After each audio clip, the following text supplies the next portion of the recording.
রব্বুল আলামিন বলেন, যারা প্রকৃত মুমিন তাদের ভিতরে 5টা গুণ থাকবে। এই 5টা গুণের ভিতরে এক নাম্বার গুণ হচ্ছে আল্লাহ রব্বুল আলামিন বলেন, ইন্নামাল মুমিনুনা আল্লাযীনা ইযা যুকিরাল্লাহু ওয়াজিলাত কুলুবুহুম। এক নাম্বার গুণ হচ্ছে যারা মুমিন প্রকৃত, তাদের সামনে যখন আল্লাহর কথা স্মরণ করা হয়, আল্লাহর কথা তারা যখনই শুনে, যারা প্রকৃত মুমিন আল্লাহর কথা শোনার সাথে সাথে তাদের অবস্থা এমনটা হয়, তাদের অন্তর আল্লাহ পাকের ভয়ে কম্পন সৃষ্টি হয়ে যায়। এই গুণ যাদের ভিতরে থাকবে তাদের নাম আসমানে, তাদের সম্মানের মর্যাদার আসনে তাদের নাম উঠে যায়। সুবহানাল্লাহ। বিখ্যাত একজন তাবী হযরতে আব্দুল্লাহ ইবনে মুবারক রাহমাতুল্লাহি আলাইহি, তিনি একজন তাবীন ছিল, বিখ্যাত একজন তাবী ছিল। তার যুগে একজন আলেম সে স্বপ্নে দেখলেন, আব্দুল্লাহ ইবনে মুবারক রাহমাতুল্লাহি আলাইহি তিনি জান্নাতের ভিতরে পায়চারি করছে, হাঁটা চলা করতেছে। তখন ওই আলেম ওই আব্দুল্লাহ ইবনে মুবারক রাহমাতুল্লাহি আলাইহিকে জিজ্ঞাসা করলেন, ও আব্দুল্লাহ ইবনে মুবারক, আপনি দুনিয়ায় বসে যেমন আমল করেছেন, ঠিক আল্লাহ রব্বুল আলামিন আপনাকে তেমনি ভাবে তেমন জান্নাত দিয়েছেন। আব্দুল্লাহ ইবনে মুবারক রাহমাতুল্লাহি আলাইহি বলেন, ও ভাই, আল্লাহ পাক আমাকে যত বড় জান্নাত দিয়েছেন, আমি যেই পরিমাণে আমল করেছি সেই পরিমাণে আমি জান্নাত পাই নাই।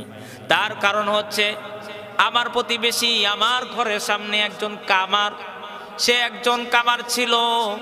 সে ওই কামার সব সময় লোহা পিটাতো। ওই কামার যখন আমার থেকে আল্লাহ পাকের কাছে আমার থেকেও এর চেয়েতেও বড় জান্নাত সে পেয়েছে, অতএব আমার চাইতেও বেশি বড় জান্নাত পেয়েছে ওই কামার। সাথে সাথে ওই আলেমের ঘুম ভেঙে গেল, আর তিনি সাথে সাথে ওই কামারের বাড়ি চলে গেলেন, আর তার স্ত্রীকে ডেকে ডেকে বলেন, ও বোন, একজন স্বামীর খবর সব চাইতে বেশি জানে তার স্ত্রী। আপনি বলেন এমন কি আমল করত আপনার স্বামী, এমন গোপনীয় আমল ছিল, আপনি আমাকে বলেন। তার স্ত্রী বললেন, কামারের স্ত্রী বললেন, ও ভাই, আমার স্বামীর তেমন কোনো আমল ছিল না, আমার চোখে পড়ে না, তবে 2টা আমল, 2টা কাজ আমার চোখে বেশি পড়েছে। এক নাম্বার হচ্ছে,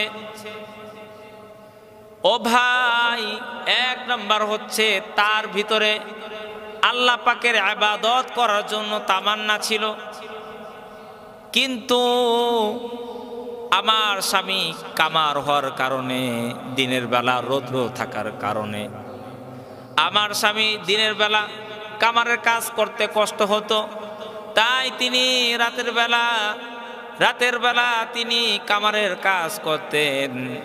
কিন্তু আমাদের ঘরের সামনে আব্দুল্লাহ ইবনে মুবারক, তার বাড়ি, তার ঘর, আল্লাহ পাক তাকে সচ্ছলতা দিয়েছেন। আল্লাহ রব্বুল আলামিন আব্দুল্লাহ ইবনে মুবারককে আল্লাহ পাক তাকে ধনাঢ্য দিয়েছেন, ধনী ছিল, এজন্য সে তত বেশি কষ্ট করা লাগতো না। রাতের বেলা আল্লাহ পাকের ইবাদত করত, কিন্তু ঘরের সামনেই ঘর থাকার কারণে আমার স্বামী যখন কাজ করত, তখন ঘর থেকে ওই আব্দুল্লাহ ইবনে মুবারক যখনই সে নামাজে দাঁড়িয়ে যেত, আল্লাহ পাকের ইবাদতে মশগুল হতো।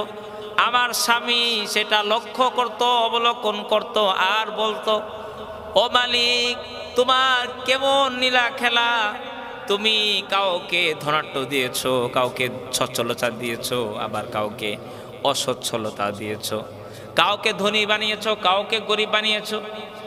ও রব্বুল আলামিন, আমি যদি আজকে ধনী হতাম, আজকে যদি আমার সচ্ছলতা থাকতো, তাহলে ওই আব্দুল্লাহ ইবনে মুবারকের মতো আমিও রাতের বেলা তোমার ইবাদত করার জন্য, তোমার কুদরতি পায়ে সেজদা দেওয়ার জন্য আমিও দাঁড়িয়ে যেতাম। সুবহানাল্লাহ।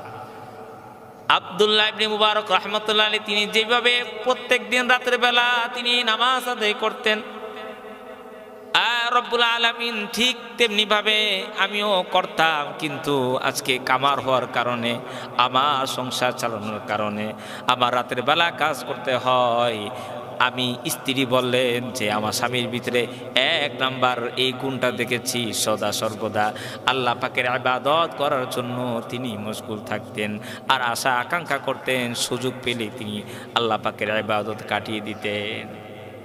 দ্বিতীয় নাম্বার হচ্ছে, আমার স্বামী যখনই যে অবস্থায় যেখানে থাকুক না কেন, যখনই তিনি কাজ করতেন, কাজে মশগুল থাকতেন, যখনই আল্লাহ পাকের কথা স্মরণ হতো অথবা মসজিদে আজান হতো, যখনই আমার স্বামীর কানে সেই আজান পৌঁছতো, আমার স্বামী যদি তিনি তার বাড়ি দেওয়ার জন্য হাতটা উপর দিকে উঠাতো, আর এই সময়ও যদি আজান দিয়ে দিত, আল্লাহ পাকের কথা স্মরণ হতো, তার কান পর্যন্ত পৌঁছার সাথে সাথে তিনি দুনিয়ার সকল কাজ তিনি ছেড়ে দিয়ে আল্লাহ পাকের ইবাদত করার জন্য তিনি ওযু করে মসজিদে চলে যেতেন।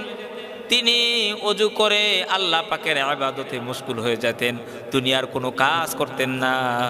আল্লাহ পাকের কথা স্মরণ হওয়ার সাথে সাথে তার দিলের ভিতরে আল্লাহ পাকের ভয়, তার অন্তরটা কম্পন সৃষ্টি হয়ে যেত। সুবহানাল্লাহ।